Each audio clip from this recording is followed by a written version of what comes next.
पवित्र श्रीमद् भागवत गीता, पवित्र चारों वेद, पवित्र कुरान शरीफ, पवित्र बाइबल, पवित्र गुरु ग्रंथ साहिब, पवित्र कबीर साहिब की वाणी में छुपे हुए गूढ़ रहस्य अर्थात तत्व को जानने के लिए कृपया अवश्य सुनिए जगत गुरु तत्वदर्शी संत रामपाल जी महाराज के मंगल प्रवचन।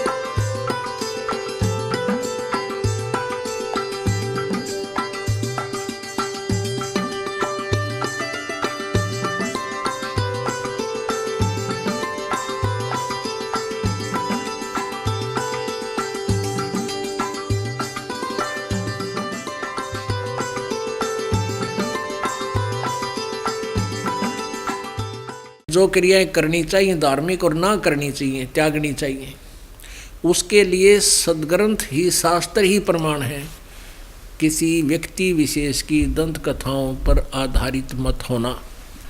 भावार्थ ये है कि कोई संत यदि शास्त्रों के अनुसार ज्ञान दे रहा है, भक्ति बता रहा है, तो वो करने योग्य है, और इसके विपरीत है तो वो त्यागने योग्य है, वो छोड़ देनी चाहिए। परमात्मा जब 5 वर्ष के हो गए, कबीर जी, जब परमात्मा 5 वर्ष की लीला में आयु दिखा रहे थे, एज दिखा रहे थे, अपने जिस उद्देश्य के लिए वो यहाँ आए थे, ज्ञान देने के लिए, अपनी प्यारी आत्माओं को अपने से परिचित कराने के लिए, और अब जो ये कलयुग की जो बिचली पीढ़ी है, अब ये बिचला समय है कलयुग का। प्रथम चरण में परमात्मा 600 वर्ष पहले आए थे, अब ये बिचली पीढ़ी है। इस बिचली पीढ़ी में जो मनुष्य जीवन प्राप्त करेगा और सत भक्ति पर लग जाएगा, वो प्राणी सदा के लिए उस स्थान पर चले जाएंगे जहाँ कभी जन्म, मृत्यु और बुढ़ापा नहीं होता। और वहाँ ऐसी ही सृष्टि है जैसे आप यहाँ देख रहे हो, टोटली व्यवस्था ऐसी है, लेकिन वहाँ का मटेरियल, वहाँ का रहन सहन, वहाँ का जो हर वस्तु जो है, हर पदार्थ यहाँ से बहुत ही अच्छा है, यानी बहुत इम्प्रूव्ड है। वहाँ पर सदाबहार बाग हैं, बगीचे हैं, सेब संतरे काजू किशमिश, वहाँ पर दूधों की नदी बह रही होती हैं, वो कभी खराब नहीं होते। वहाँ सदा युवा रहते हैं, वृद्ध अवस्था नहीं आती।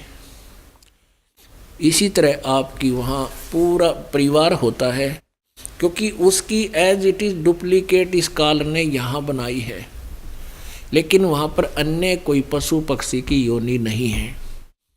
ये स्वर्ग तक, ब्रह्मलोक तक भी अन्य पक्षियों की योनियाँ हैं, लेकिन सतलोक में केवल नर आकार पुरुष परमात्मा है, और मानव आकार में ही वहाँ पर एज इट इज़ सारी सृष्टि है। तो उस ज्ञान को देने के लिए परमात्मा यहाँ आते हैं, ताकि ये भोली आत्माएं फिर वहाँ चलें और सदा सुखी रहें। पुण्यात्माओं, आप जी को, हम सभी को काल ने या धोखे में रखा हुआ है। कैसे रखा हुआ है कि ये हमें मूर्ख बनाए हुए है कि ये बेटा तेरा है या बेटी तेरी है, ये कार तेरी है या कोठी तेरी है, ये संपत्ति तेरी है, और 1 सेकंड में ना जाने बालक की मृत्यु कर दे, अगले अक्षर ना जाने अगले दिन किसकी मृत्यु हो जाए, पूरा परिवार विनाश को प्राप्त हो जाए। तो ये धोखा नहीं तो क्या है। परमात्मा कहते हैं, दृष्टि पड़े सो धोखा रे, दृष्टि पड़े सो धोखा रे, खंड पेंड ब्रह्मांड चलेंगे, ये थिर ना रहसी लोकारे, थिर ना रहसी लोकारे। ये ब्रह्मा विष्णु महेश के लोक, ब्रह्म तक के लोक, ये ब्रह्मांड भी स्थिर नहीं, और जो भी तुझे दिखाई देता ये सब नाश में आवेंगे। आज आप जी की ममता, आप जी का मोह संपत्ति परिवार में कितना है ये तो अंडरस्टूड है, और ये आप जी के बस का भी नहीं कि आप इससे वापस हट सको। क्योंकि जैसे किसी ने का कोई इंजेक्शन लगा दे बेहोशी का, जब तक उसका वो असर रहेगा वो होश में आ ही नहीं सकता। अब जिसने शराब पी रखी है, उस शराब के प्रभाव से उस प्राणी के बस की बात नहीं, भले ही वो कितना ही सोच समझ कर कदम रखा है, अपनी तरफ से खूब नोपा जचा जचा कर रखता है, फिर भी नो कभी ना कभी इधर कुछ मुँह का बल पड़े, लाड़ पड़न लाग जाए। तो आज हम इन तीनों गुणों के से इतने प्रभावित हैं, आप जी के बस की कति नहीं इनसे दूर हो सके। कितनी बात बना लो। एक समय ये दास पहले छुडानी जाते थे। छुडानी एक मंदिर है गरीबदास साहिब जी का, और हम कबीर पंथी हैं, और गरीबदास जी को परमात्मा आकर मिले थे। हमारे पूज्य गुरुदेव जी भी वहाँ समागम के दिन एक समागम होता था, गरीबदास जी को परमात्मा कबीर जी मिले थे छुडानी में सतलोक से आकर के। उस उपलक्ष्य में गरीबदास जी ने अपने समय से ही वो दिन यादगार बनाए रखने के लिए समागम शुरू किया था। इस उद्देश्य से वहाँ जाते थे। तो वहाँ ये पुण्यात्मा है जो परमात्मा की प्रेरणा पाकर साधु संत का वेशभूषा बनाकर जगह जगह घूम रहे थे। वहाँ भी 3 दिन का पाठ होता था गरीबदास जी की वाणी का, जैसा यहाँ चल रहा है। तो वहाँ ये साधु बने हुए लाल कपड़े वाले घने आया करते, और तब तक दास को ये नाम देने का आदेश नहीं था। सन 1988 से सन 1994 तक लगभग 6-7 वर्ष तक दास को अपनी भक्ति करता था, नौकरी करता था। समागम सत्संगों में जहाँ भी गुरु जी का आदेश होता था वहाँ अवश्य पहुँच जाया करता था। तो वहाँ क्या देखा, 5-7 वह साधु बैठे लाल कपड़े वाले, अच्छे एज्ड, और वो क्या बतलाने लग रहे बैठ के। एक कहता है कि तू घर भी छोड़ आया, और अब भी तेरी ममता नहीं गई, तू घर जाता है, पैसे जो दक्षिणा आती है उसको तू घर दे कर आता है। अब दूसरा कहता है कि तू भी तो जाता है, क्यों बातें बना रहा है, तू भी तो घर जाता है, घर वालों को दे कर आता है ये पैसे। अब एक तीसरा ने कहने लगा, भाई एक बात तो है, ठीक है हम घर छोड़ आए, लेकिन ममता उन मोह कति खत्म नहीं। चौथा ने बोला, भाई एक काम तो हो जा, एक बात से तो ममता कम हो सकती है उनसे कि घर वाले हमने कूट देने एक बार पिटाई कर दें, फिर तो ममता हो सकती है, ना तक कोई ना होती। पांचवा ने बोला, मेरे गिला हुआ भी होली, मेरी पिटाई भी होली, और फिर भी ममता ना हटती। तो कहने का भाव ये है कि आप जी कितना ज्ञान सुन दियो, और परमेश्वर ने भी ये बता रखा है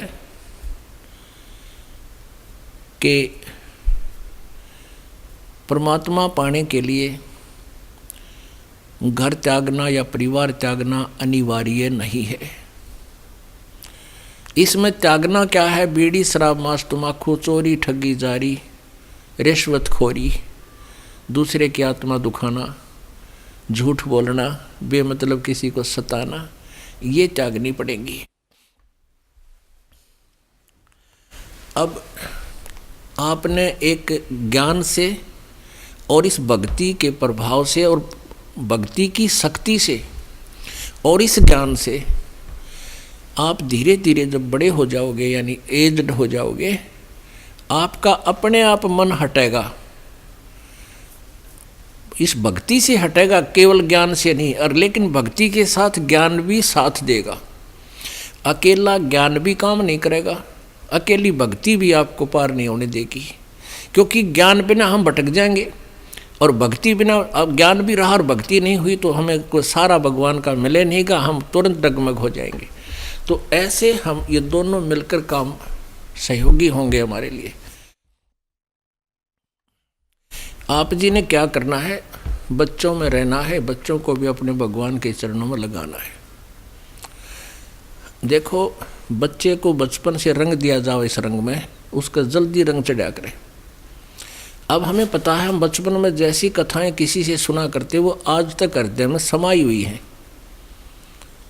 और यदि हमारे बचपन से ये हृदय में ये ज्ञान भर दिया जाता तो बहुत पहले बात बन जाती। तो ठीक इसी प्रकार आप जी अपने बच्चों को, अब बुढ़ापे में क्या होता है,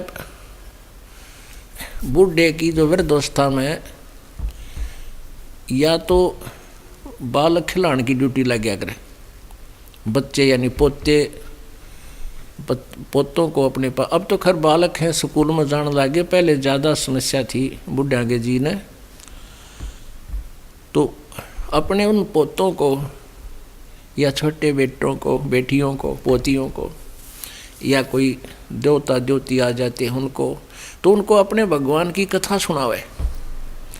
और पहला सुना करते भूता की कथा, वो बालक भी डर जाते, रात ने अकेले पेशाब करने भी ना जाते बाहर।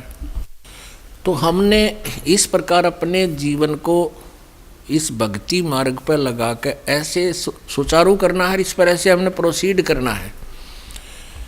आप भी मंत्र करें, परमात्मा की कथा सुनावे बालका ने बैठा के दोरे, और बच्चे बहुत आसानी से समझा करते हैं, सुना करते हैं, आनंद आता है उनको, उनके हृदय में फिर भक्ति इस कथा से, परमात्मा की अमर कथा से उनकी आत्मा में पावर आती है, शक्ति आती है।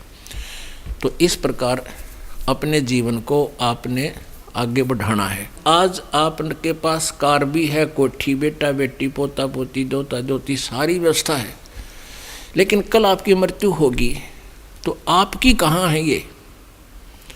इस बात ने गांठ मार ले अपने पल्ले के कि ये मेरे नहीं हैं। तो ये किसके हैं? ये परमात्मा के हैं। और परमात्मा हमारा कबीर जी है। कबीर जी ने आपके घर पे पहले तो ये अपनी भक्ति और ज्ञान पहुंचाया, फिर अपनी प्यारी आत्माओं को जन्म दिया। आपका परम कर्तव्य बनता है उस परमेश्वर के बच्चों को, बेटियों को, बेटों को इस राम नाम के रंग में रंग देना, ये तुम्हारा कर्तव्य बनता है।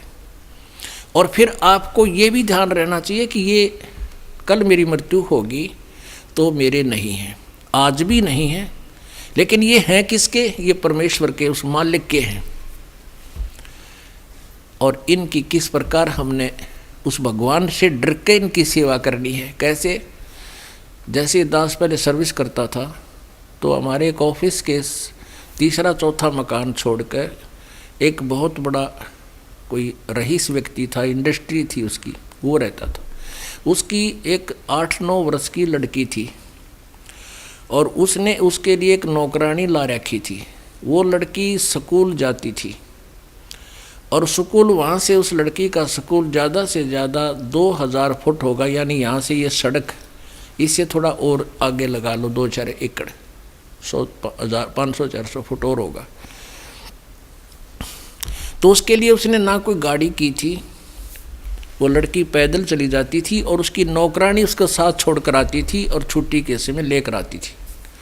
दोपहर के समय गर्मियों में देखा एक छोटा सा छाता, वो उसकी नौकरानी तो धूप में और उस लड़की के ऊपर छोटे से छाते से वो छाया करके ले जाती और लाती थी। और अंदर फिर उसको कितनी सेवा करती होगी, उसके कपड़े धोने, पहनाने, ड्रेस बदलनी, उसके रोटी पानी खिलाने, सारा प्रकार के वो कार्य करती थी। अब वो उसको कितना प्यार देती थी। और जब उसको नौकरी से निकाल दिया, उसने मुड़कर देखा भी नहीं वह लड़की भूखी है कि प्यासी है, क्योंकि उसको पता था कि तेरी नहीं है। और उस समय वो सेवा इतनी कर रही थी, उसको पता था ये मालिक की है, मालिक की बेटी है, यदि मैं सेवा नहीं करूँगी तो मेरी बात बिगड़ जाएगी, मुझे नौकरी से निकाल दिया जाएगा। ये सोचकर मालिक की बेटी समझ कर वह इतनी सेवा कर रही थी, स्वयं धूप में और उसके ऊपर तो छाया। ऐसे ही आप जी ने ये बच्चे पोते पोती बेटा बेटी जो हैं, ये उस परमात्मा के मालिक के बच्चे हैं, और इनकी सेवा में यदि आप कमी छोड़ोगे तो आप दोषी हो जाओगे इस दृष्टिकोण से। और फिर ये सोचिए कि आपके पास कितनी संपत्ति है और कल मृत्यु हो जाती तो आपकी नहीं है। यदि आप जी ने भक्ति नहीं कर रखी है तो मनुष्य जीवन तो मिला ही नहीं। फिर कुत्ता बन के आशा रह जाती है कि मेरा मकान, मेरी कोठी। फिर कुत्ता बन के उसी कोठी में, उसी मोहल्ले में, गली में उत्पन्न हो जाता है,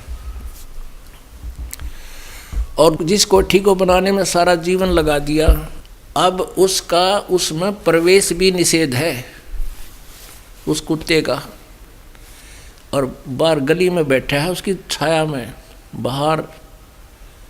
तो पुण्यात्माओं ये याद रखना, यहाँ से तो आप जी ने जाना ही पड़ेगा।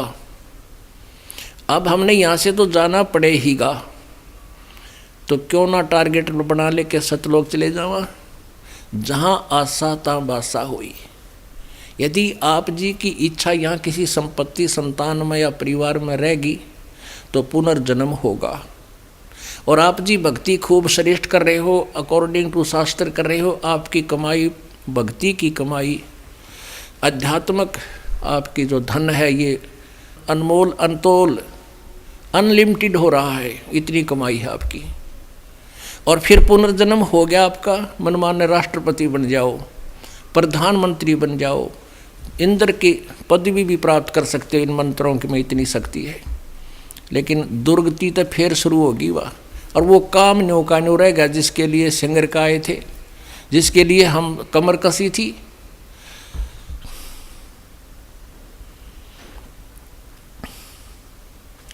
तो इस प्रकार हमने यहाँ से निकलने के लिए इन फार्मूलों को, परमात्मा के द्वारा दिए गए हिंट्स को आधार बनाना होगा। क्या बताते हैं परमात्मा? भाई काया तेरी है नहीं, ये माया कहाँ से होए, चरण कमल में ध्यान रखो, इन दोनों को खोए। जब शरीर तेरा नहीं है तो या कायाकार कोठी तेरी कहाँ से होगी, बोली आत्मा। इनको भूल दोनों को, ना शरीर तेरा है, ना संपत्ति तेरी है, ना परिवार तेरा है। इसलिए भगवान की भक्ति में आरूढ़ हो और अपना कर्तव्य कर्म भी करता रहे, बुराइयों से बचकर चल। और अंत समय में जब आप जी यहाँ से चलोगे उस समय देखना, जिन्होंने सत भक्ति की हुई है और अंतिम श्वास तक मर्यादा में जो रहे हैं, उनको परमात्मा यान में बिठा के ले जाएगा। ऐसे बहुत से प्रमाण हैं। पुण्यात्माओं, परमात्मा ने आकर के हमें ये ज्ञान दिया और हमने अपने सतलोक में जाना है। और सतलोक में, सतलोक वो स्थान है जहाँ जाने के बाद फिर पुनर्जन्म नहीं होता, और वहाँ ऐसी ही व्यवस्था है। तो इस ज्ञान को देने के लिए परमेश्वर कबीर जी आए थे। जब वो 5 वर्ष की आयु लीला में करने लगे, 5 वर्ष के हो गए, उसमें विद्वान पुरुषों के साथ वो विचार विमर्श किया करते थे, उनके साथ डिस्कस करते थे, उनसे प्रश्न किया करते थे। जो हिंदू समाज को मार्गदर्शन कर रहे थे, ब्राह्मण ऋषि, मंडलेश्वर गुरु, उनसे प्रश्न, परमात्मा एक ही प्रश्न किया करते थे कि ब्रह्मा विष्णु महेश जी के माता पिता कौन हैं? तो सभी हंस दिया करते थे, श्रोता भी हंस दिया करते थे, वो गुरु भी हंस दिया करता था कि ये जुलाहा अनपढ़, अशिक्षित, अनएजुकेटेड, ये कैसी ओट पटांग बातें कर रहा है, देख लो भाई श्रोताओं, ये कैसा मूर्ख है। ब्रह्मा विष्णु महेश तो अजर व अमर हैं, सर्वेश्वर हैं, महेश्वर हैं, ये तीनों सारी सृष्टि के रचनहार हैं, इनके कोई माता पिता नहीं है। तो सभी श्रोता भी इस बात को हंस कर टाल देते थे, कबीर जी का मजाक करते थे परमेश्वर का। और वो अनाड़ी थे उनके गुरु जी थे।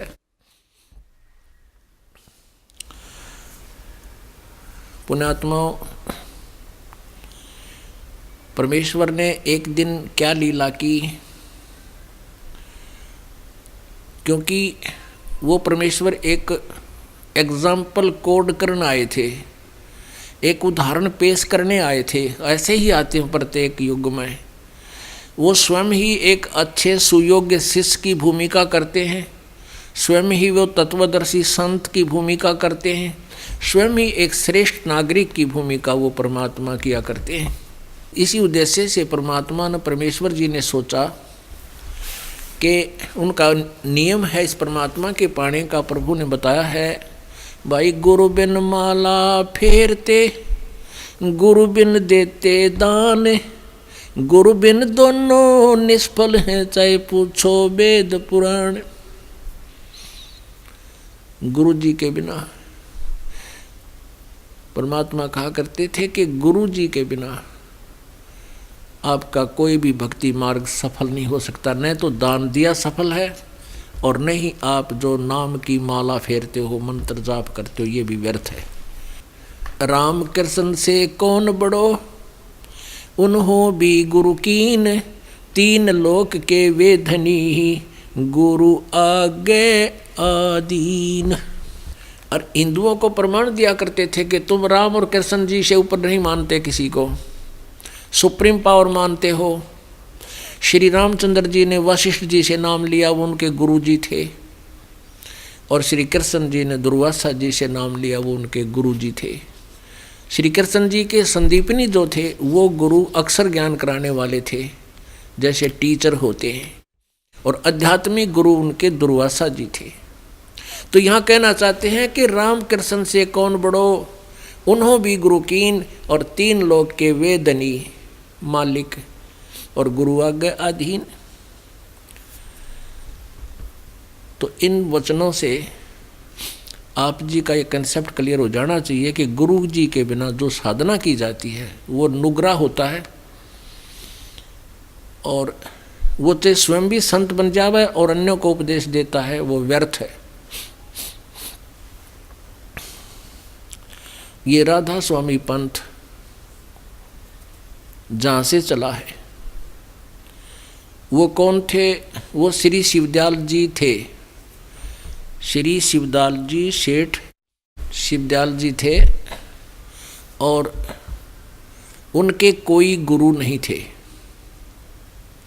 उन्होंने कोई गुरु नहीं बनाया था। और उन्हीं शिवदयाल जी से फिर आगे बाबा जयमल सिंह जी ने ब्यास में डेरा बना दिया राधा स्वामी का, और ब्यास में श्री जयमल सिंह के उत्तराधिकारी श्री सावन सिंह जी थे। सावन सिंह जी से उपदेश लेकर के सरसा के अंदर जो सच्चा सौदा कहते हैं जिसको, वो श्री खेमामल जी नाम था उनका, खेमामल, और वो बलोचिस्तान के रहने वाले थे। तो बलोचिस्तानी सामस्ताना उसको कहा जाता था। उन्होंने श्री सावन सिंह जी राधा स्वामी से उपदेश लिया था, और यहाँ सिरसा में आकर के अपनी तरफ से उसने फिर अलग से एक ब्रांच बना दी, जो धन धन सतगुरु तेरा ही आसरा नारा दे दिया। पहले वो 5 नाम ही देता था, बाद में इनको टोका टाकी करने लगे कि 5 नाम तो काल के हैं। तो इन्होंने क्या किया, मनमुखी 3 नाम शुरू कर दिए, अकाल मूर्त, सतपुरख और शब्द स्वरूपी राम। ये कोई नाम है? ये तो परमात्मा के एक उपमात्मक नाम है, उपाधि के मंत्र हैं, उनको पाने के मंत्र कुछ और होते हैं। तो फिर यहाँ भी गड़बड़ होगी। जो वो नाम वहाँ देते थे, क्या नाम है, राधा स्वामी वाले ने चेंज कर दिए थे, न बीज बदल दिया, बीज ही चेंज कर दिया, इन्होंने दवाइयाँ बदल दी, मेडिसिन चेंज कर दी। जिन मेडिसिन से ये मोक्ष मानते थे वो छोड़ दे दी और शुरू कर दी। उसी आगरा से ही एक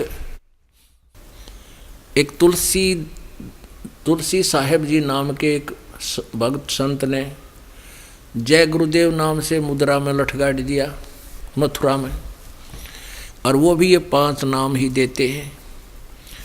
वो भी उस शिवदयाल जी के ही नाम और ज्ञान और भक्ति से उसको आगे बढ़ा रहे हैं। अब जब शिवदयाल जी ही नुगरे थे, उनका गुरु नहीं था, और इस बात को पूरे राधा स्वामी पंथ के अनुयायी मानते हैं कि यदि वक्त गुरु जिसका नहीं है तो वो मोक्ष प्राप्त नहीं कर सकता। तो शिवदयाल जी का कोई गुरु था ही नहीं, प्रमाण देते हैं। ये देखिएगा जीवन चरित्र श्री शिवदयाल जी महाराज। राधा स्वामी दयाल की दया, राधा स्वामी सहाय, जीवन चरित्र स्वामी जी महाराज। लेखक लाला प्रताप सिंह सेठ, ये कौन थे? ये शिवदयाल जी के छोटे भाई थे। ये चाचा जी नाम से जाने जाते थे, उर्फ चाचा जी साहब। प्रकाशक हैं राधा स्वामी ट्रस्ट, स्वामी बाग आगरा। सर्वाधिकार प्रकाशक द्वारा सुरक्षित हैं, ऑल राइट्स रिजर्व्ड। ये कहाँ से छपे हैं? मुद्रक है अर्पण प्रिंटरी, राधा स्वामी चैम्बर, भालेज रोड, आनंद। फोन नंबर इतने।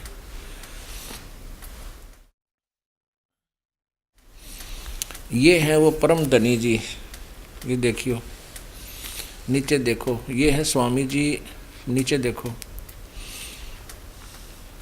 परम पुरुष पूर्ण धनी हजूर स्वामी जी महाराज, ये शिवदयाल जी हैं। यहाँ से क्लियर होगा। ये जीवन चरित्र स्वामी जी महाराज, पृष्ठ नंबर 1 पे। परम पुरुष पूर्ण धनी कुल मालिक राधा स्वामी के अवतार महाराज स्वामी जी, जिन्होंने अति दया करके अपना कुल भेद प्रकट किया कि जो राधा स्वामी पंथ के नाम से मशहूर है। कौम खत्री सेठ, शहर आगरा, मोहल्ला पन्नी गली, संवत 1875 भादो बदी अष्टमी के दिन वक्त 12:30 बजे रात के प्रकट हुए, और अंग्रेजी हिसाब से अगस्त का महीना और सन 1818 ईस्वी था। महाराज शिवदयाल सिंह जी के नाम से मशहूर थे। बस इतना ही काफ़ी। अब 28 पृष्ठ पर देखो।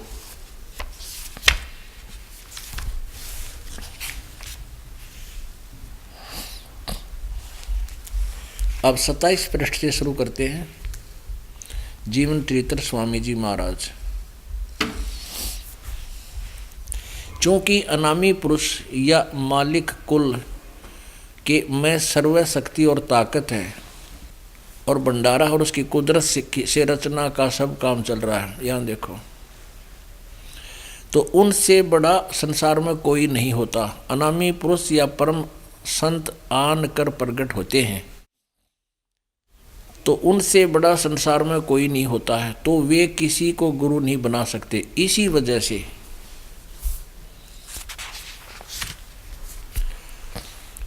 स्वामी जी महाराज का कोई गुरु नहीं था, और न किसी से उन्होंने परमार्थ का उपदेश लिया। यानी ये स्वयं बिना गुरु के थे, नुगरे थे। और ये अपनी तरफ से एक है कि अच्छा, फिर आगे क्या हुआ इनके साथ? अपने आत्माओं, अब इन्होंने इस जीवन चरित्र के लेखक ने महिमा के पुल बांध दिए कि परम धनी थे, परम संत थे, इसलिए उन तो बड़ा कोई नहीं, उन्हें गुरु की आवश्यकता नहीं। और खुद कहते हैं कि भक्त गुरु बिना जीव का मोक्ष नहीं हो सकता। अगर ये परम धनी थे और परम गुरु थे, इनका ज्ञान देखते हैं कैसा था। और फिर इनकी दुर्गति क्या हुई लास्ट में?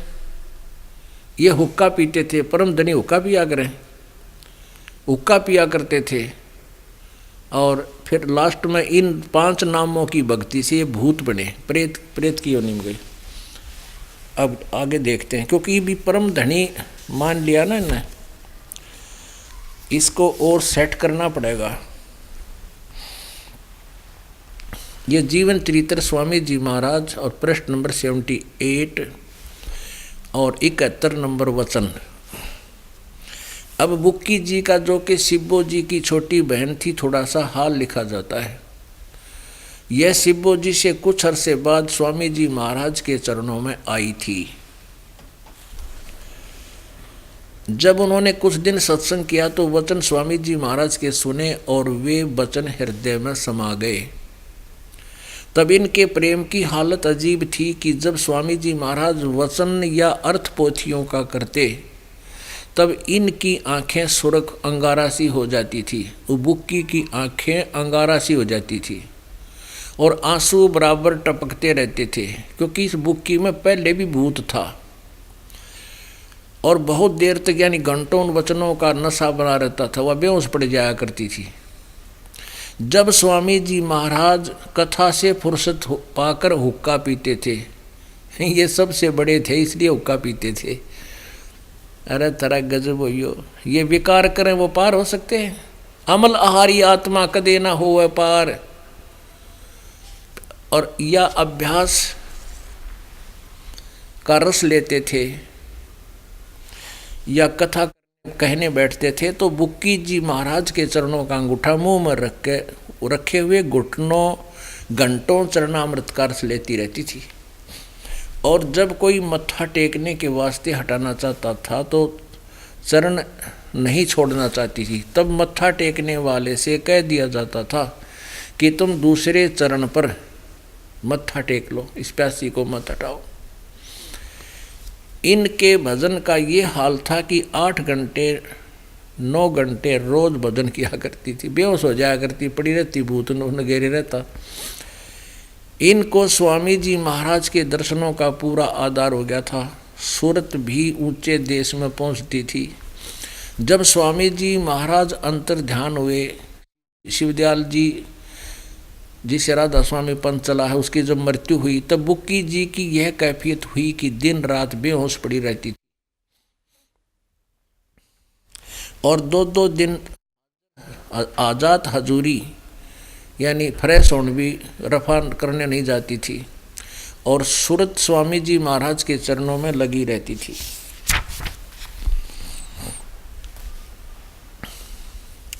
करीब 1.5 महीने के ये हाल रहा।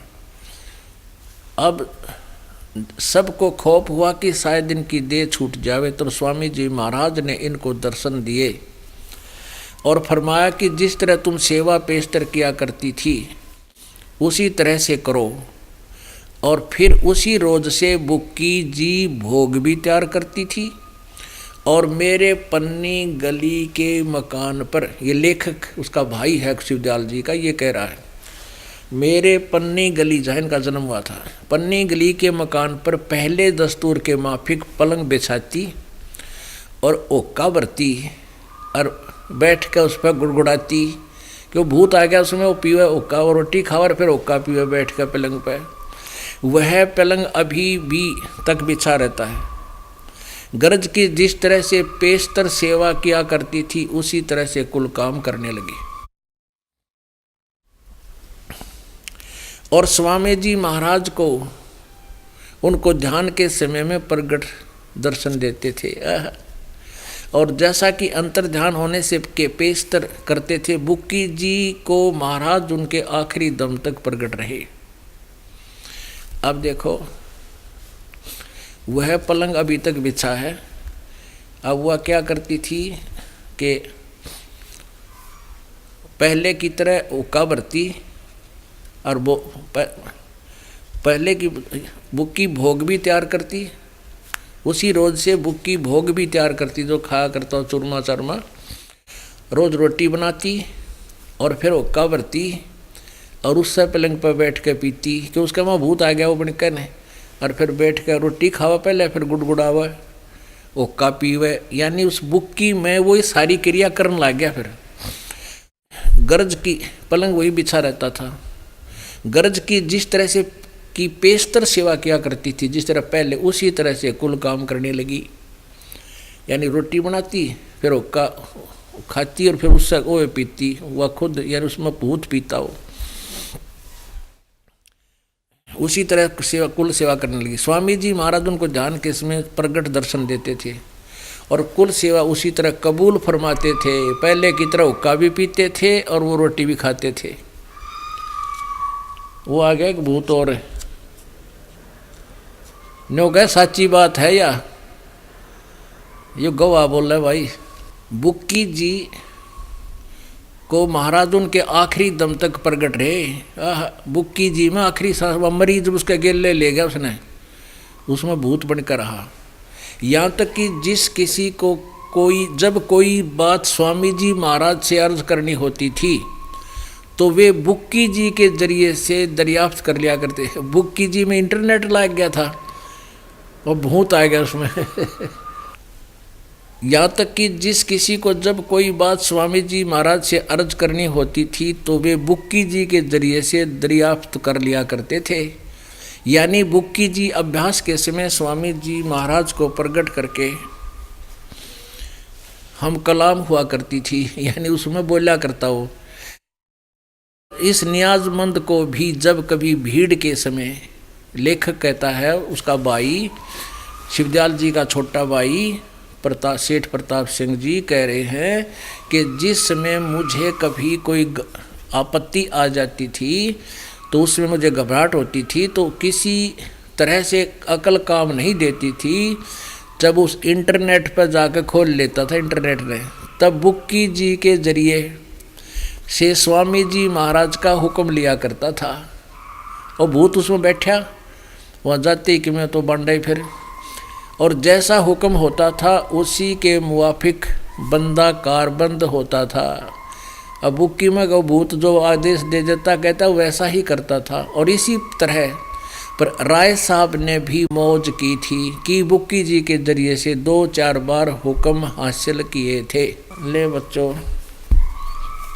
अब ये इसलिए सुनाना पड़ा सारा कुछ, इस लेखक ने बड़ा चढ़ा के लिखा था कि वो परम धनी थे, सब तो बड़े थे, परम संत थे, इसलिए गुरु की जरूरत ना पड़ी। ये परम संत थे और ये भूत बन गए। और इस परम संत की एक छोटी सी झलक और दिखा दूं लगे था। वो ज्ञान क्या रखते थे, उनका ज्ञान क्या था। परमात्मा कहते ये कहना मेरा बुक्की जी की सूरत बहुत ऊपर मंजिल तक पहुंच जाती, तुमने ज्ञान न का ना बेरा क्या है का, मंजिल में सूरत कहाँ जावे। कहते झूठा ज्ञान और ध्यान कहाँ लाओ, ये बाद बेदा चतुराई तो मूर्ख बना रहे हो दुनिया को। जब तुम्हारा ज्ञान न एक आने का नहीं तो समाधि की तो लगाओगे, तुम्हारी सूरत जागी कहाँ पहुँचेगी। अभी दिखाते हैं। अब आप जी को एक झलक दिखाते हैं राधा स्वामी के प्रमुख श्री शिवदयाल जी महाराज को कितना ज्ञान था सतलोक और सतनाम और सतपुरुष का। इसी से पुण्यात्माओं को समझ लेना चाहिए। कहते हैं समझदार को संकेत ही होता है। अरदास तो कति इनके सारे पन्ने आपके सामने रख देता है, सब कुछ खोल के रख दिया। और अब भी जब वहाँ से नहीं हटेंगी भोली आत्मा तो कति ये नादान बताए तो फिर ये भक्ति योग्य नहीं है। अब देखिएगा, ये पुस्तक है सारवचन वार्तिक श्री हजूर स्वामी जी महाराज राधा स्वामी सत्संग व्यास। ये प्रकाशक कौन है? जगदीश चंद्र सेठी, सेक्रेटरी राधा स्वामी सत्संग व्यास, बाबा डेरा बाबा जयमल सिंह, पंजाब। ये इनका आपको दिखा दिया, ये पब्लिश बाय यूथ अंग्रेजी में है। अब भूमिका में सारी बात क्लियर कर दी इन्होंने। भूमिका सारवचन राधा स्वामी वार्तिक हजूर स्वामी जी महाराज के वचनों का संग्रह है। ये वचन सत्संगों तथा अन्य चर्चाओं के दौरान सत्संगियों ने नोट किए थे। स्वामी जी महाराज के परम धाम सिधारने के कुछ वर्ष बाद इनका संग्रह करके पुस्तक के रूप में छपवाया गया सन 1902 में बाबा जयमल सिंह जी महाराज ने सार वचन राधा स्वामी वार्तिक को पहली बार गुरमुखी लिपि में छपवाया। प्रस्तुत पुस्तक उसी प्रथम गुरमुखी संस्करण के अनुसार है और अब इसका हिंदी संस्करण प्रकाशित किया जा रहा है। ठीक है। स्वामी जी महाराज का शुभ नाम सेठ शिवदयाल सिंह जी था। आपने 25 अगस्त सन 1818 में आगरा शहर में जन्म लिया। आपके पिताजी का नाम सेठ दिलवाली सिंह जी तथा माता जी का नाम महामाया जी था। आपके पूर्वज पंजाब के रहने वाले थे तथा घर में गुरु ग्रंथ साहिब का पाठ किया जाता था। आपके माता पिता हाथरस के प्रसिद्ध संत तुलसी साहब के भगत थे। स्वामी जी महाराज ने फिर तुलसी साहब की काफ़ी संगत की थी। बचपन से ही स्वामी जी महाराज का रुझान अध्यात्म की ओर था। आपने एक कमरे में बैठकर 17 वर्ष सुरत शब्द योग का अभ्यास किया। आप पे ना कोई गुरु बनाया, आप पे सुनाया सुनाया किसी ने ऐसे ही। और सन 1861 में बसंत पंचमी के दिन खुले तौर पर आम सत्संग और सूरत शब्द योग का उपदेश शुरू कर दिया। आप देखिएगा। अब हम आते हैं हजूर स्वामी जी के वचनों पे। ये देखिएगा, ये तो भूमिका पढ़ी आपने। ये राधा स्वामी दयाल जी साहेब, राधा स्वामी सदा साहेब। तो यहाँ इन्होंने गीता की तरह इनके श्लोक बना रखे। वचन नंबर 1, वचन नंबर 2, वचन नंबर 3 और आगे देखना। ये है खुलासा उपदेश हजूर राधा स्वामी साहब का। ये राधा स्वामी दयाल की दया, राधा स्वामी साहेब, खुलासा उपदेश हजूर राधा स्वामी साहब का। इस शिवदयाल जी ने जो सत्संग दिया था उस सत्संग का ये खुलासा है वचन। वो इन दफ़ा 1 और दफ़ा फिर 2। इस 1 में क्या फरमाया है कि सिर्फ काम इतना है कि इंसान यानी मनुष्य अपनी सूरत यानी रूह को उसके खजाने और निकास यानी मुकाम सतनाम और राधा स्वामी में, यहाँ सतनाम को ये मुकाम बोल रहे हैं, स्थान बोल रहे हैं, और राधा स्वामी को भी स्थान बोल रहे हैं, पहुँचावे। बस 14 नंबर पृष्ठ पे आगे देखिए। 13-14 हम पढ़ रहे हैं। तीसरे वचन में क्या कहा है कि जितने भी आचार्य और महात्मा और अवतार पैगंबर हर एक मज में हुए हैं वे सब अपने अभ्यास के जोर से के अंतर तरफ मुकाम असली के चले। अब कोई तो सिर्फ संत मंजिल पाँचवीं यानी सतनाम पे, 5वीं मंजिल सतनाम पे यानी स्थान है सतनाम, और बिरले संत मंजिल 8वीं यानी राधा स्वामी तक पहुँचे, पद तक पहुँचे। ठीक है। अब चौथा वचन देखो, चौथी दफा भाग पृष्ठ नंबर 15 पे। अब समझना चाहिए कि राधा स्वामी पद सबसे ऊंचा मुकाम है।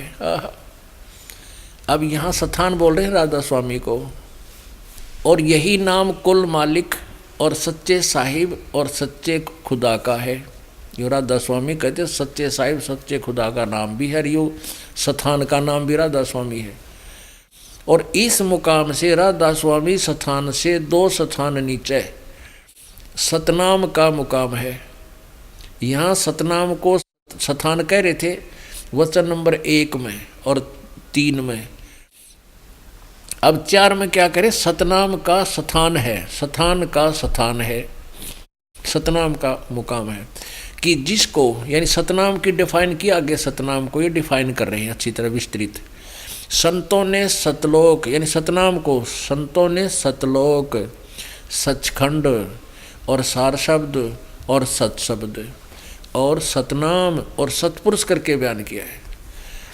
इस सतनाम को किस किस उपमा से नाम से जाना जाता है? सतलोक भी सतनाम को कहे, सचखंड भी सतनाम को कहते हैं, सार शब्द भी सतनाम को, सत शब्द भी सतनाम को, सतनाम भी सतनाम को, सतपुरुष भी सतनाम को बयान करते हैं।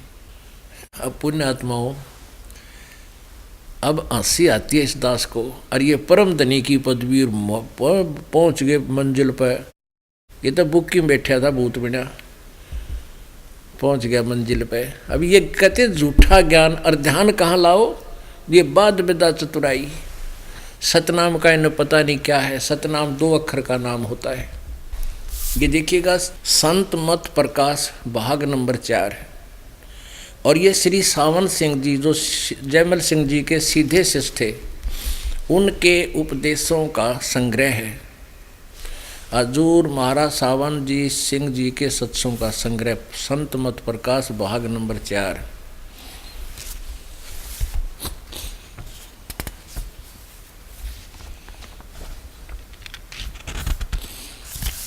ये संत मत प्रकाश भाग 4 हजूर महाराज सावन सिंह जी लेखक। और ये कहाँ से छपा है?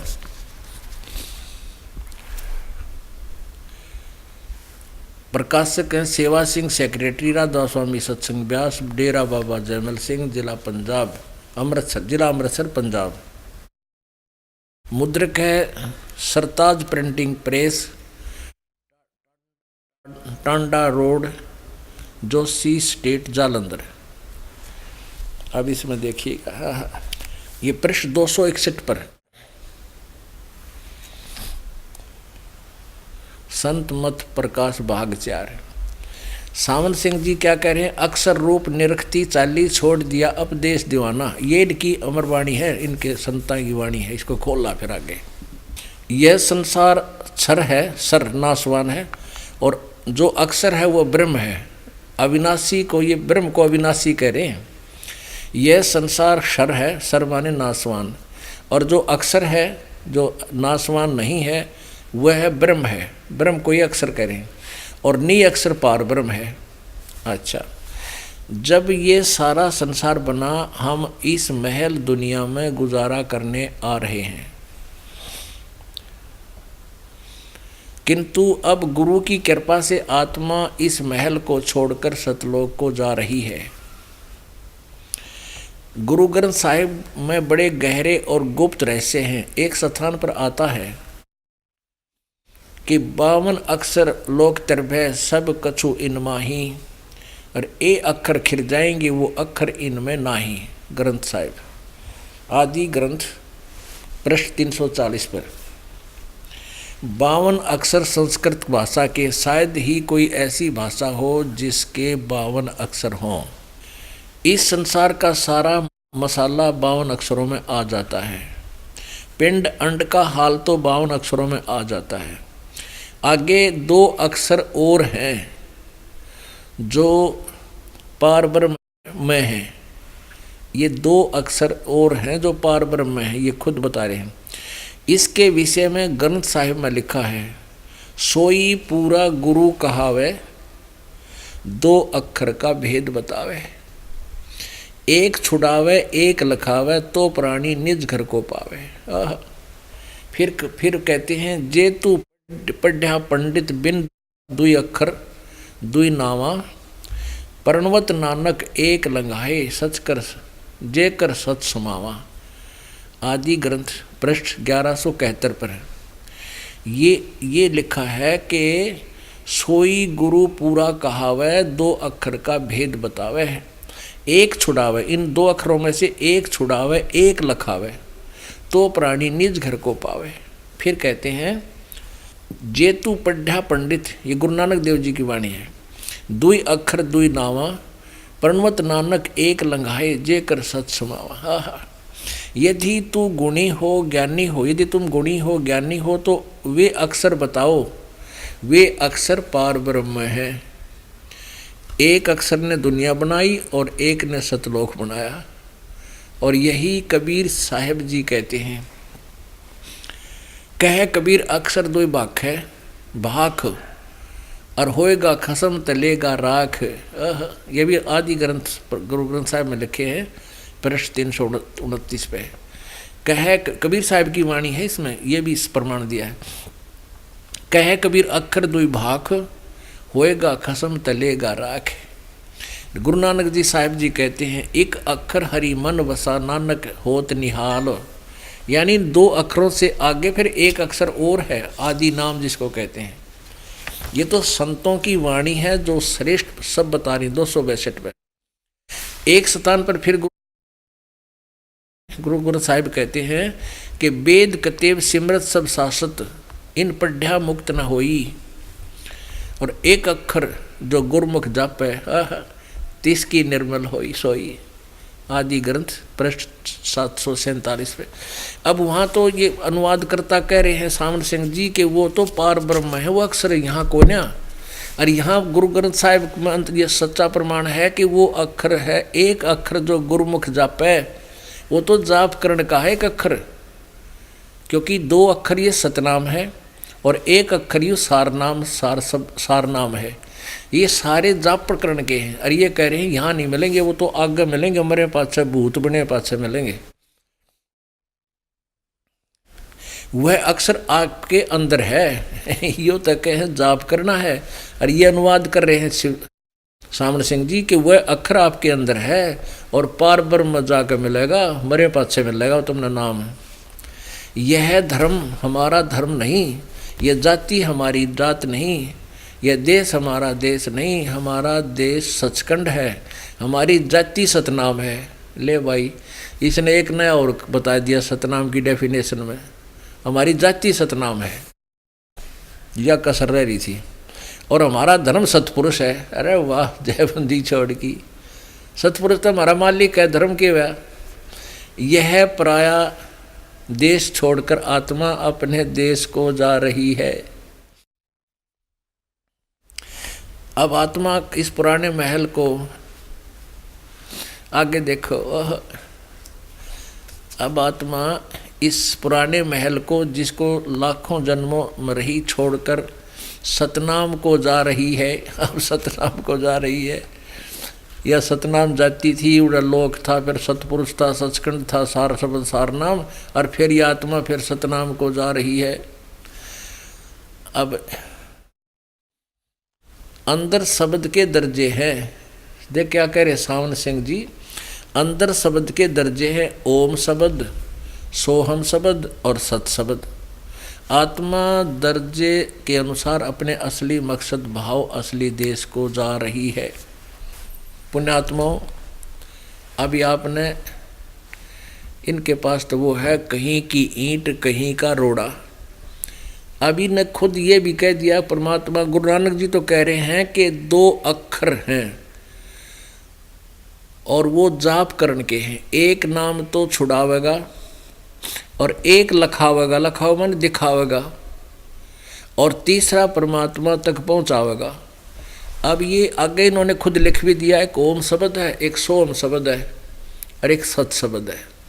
परमेश्वर कबीर जी कहते हैं सोहम शब्द हम जग में ल्याए, सार शब्द हम गुप्त छुपाए। ये सोहम शब्द आपको किसी भी सदग्रंथ में नहीं मिलेगा,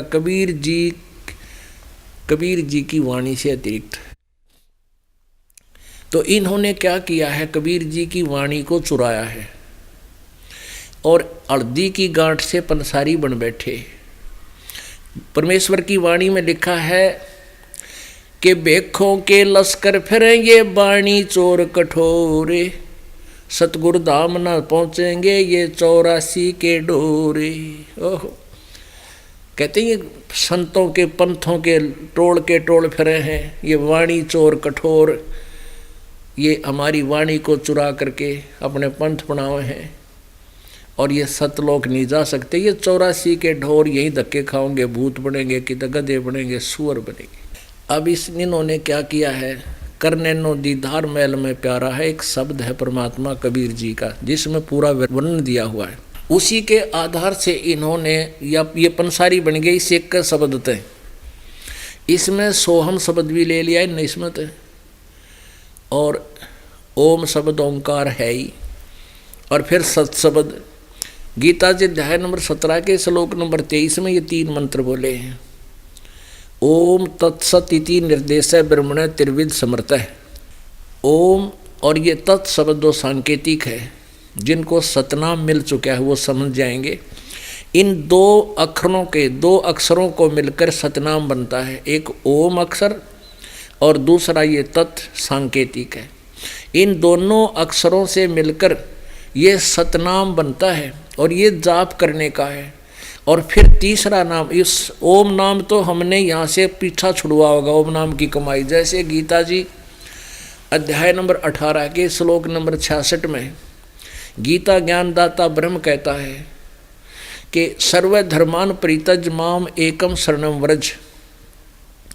मेरे सत्र की जो पूजाएं हैं, ओम नाम की जो तेरी पूजाएं हैं, वो मुझ में त्याग और एकम शरणम, उस सर्वशक्तिमान परमात्मा की शरण में जा जिसके बराबर दूसरा कोई नहीं है, अद्वितीय। और अहम तवा सर्व पापे बा मोक्षामि मा शुच, मैं तुझे सब पापों से मुक्त कर दूंगा, तू चिंता मत कर। तो ये ओम नाम की कमाई हम इस ब्रह्म को दे देंगे, ओम नाम के जाप का जो धन है, और ये हमें यहाँ से छोड़ देगा, काल के बंध से छोड़ देगा, अपनी कैद से जाने का आदेश दे देगा। और सतनाम के ये 2 अक्षर, सतनाम में 2 अक्षर हैं, एक ये ओम, दूसरा वो तत्, और वो तत् सांकेतिक है, ये दास बताएगा। तो उस तत् सब तत् नाम तत् जाप का जो सांकेतिक, उसके मंत्र की कमाई वो हमको भंवर गुफा तक ले जाएगी, और भंवर गुफा में जाकर उस मंत्र का काम बंद हो जाएगा, और वहाँ से हमें सतलोक दिखाई देगा, प्रवेश नहीं हो सकते। अब जैसे आप जी ने कोई नौकरी प्राप्त करनी है, आप जी ने पढ़ाई भी कर ली, ट्रेनिंग भी कर ली, और आप जी को ये भी दिखा दिया कि यदि आपकी नौकरी लगी तो इस ऑफिस में आपकी ड्यूटी लगेगी। तो वो नौकरी अपॉइंटमेंट जब हो जाएगी, एक तो बाहर तो देखा ऑफिस ने, अरे उसमें प्रवेश करे, अपॉइंटमेंट होने के बाद फिर वहाँ का अधिकारी बन जाता है। तो ऐसे ही वो तीसरा नाम जो है इस भंवर गुफा से आगे सतलोक में प्रवेश करावेगा, वहाँ स्थायी स्थान देगा। तो इसमें स्पष्ट किया है कि एक छुड़ावे एक लखावे, और तीसरे के जो के बारे में बताया वो निज घर उस परमात्मा के पास पहुंचावे। देखिएगा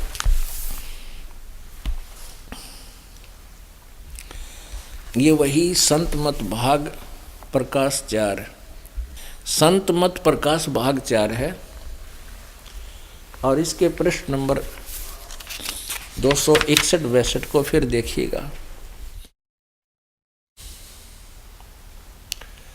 यहाँ देखिएगा, सोई गुरु पूरा कहावे जो 2 अक्षर का भेद बतावे, एक छुड़ावे एक लखावे, तो प्राणी निज घर को पावे।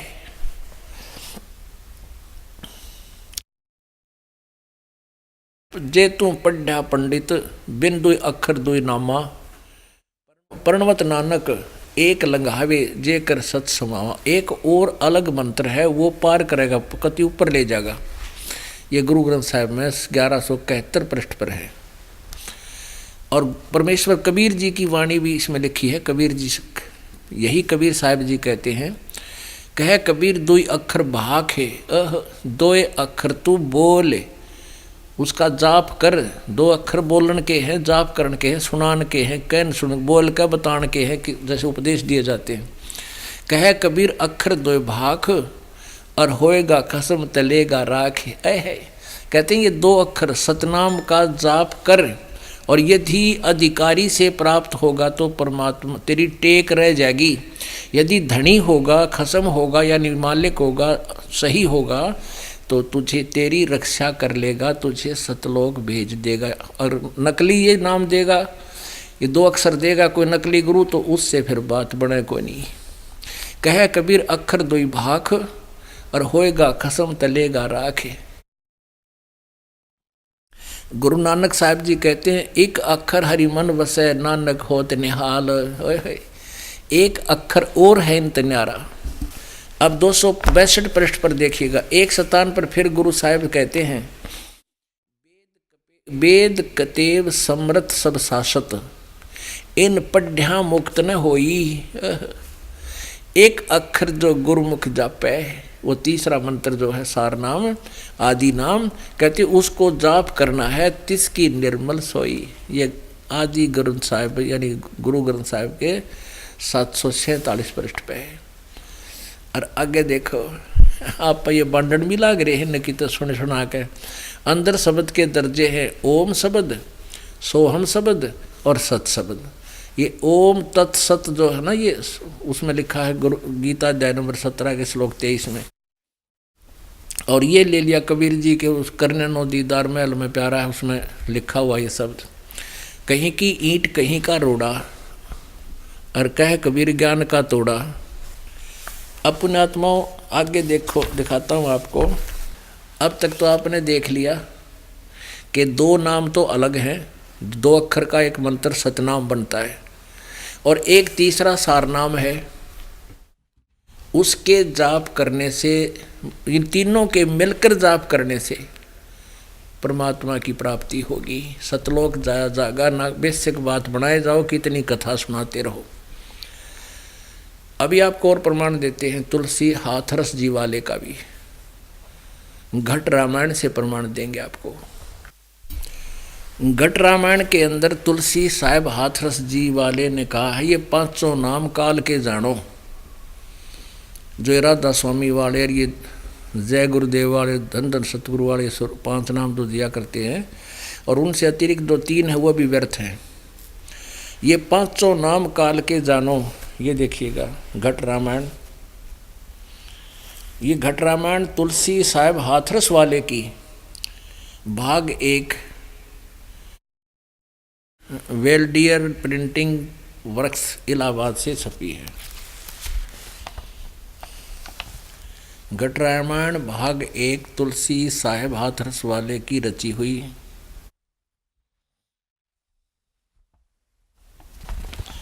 इसके 27 पृष्ठ पर आपको दिखाते हैं, 27 पृष्ठ पे। कमाल कर दिया।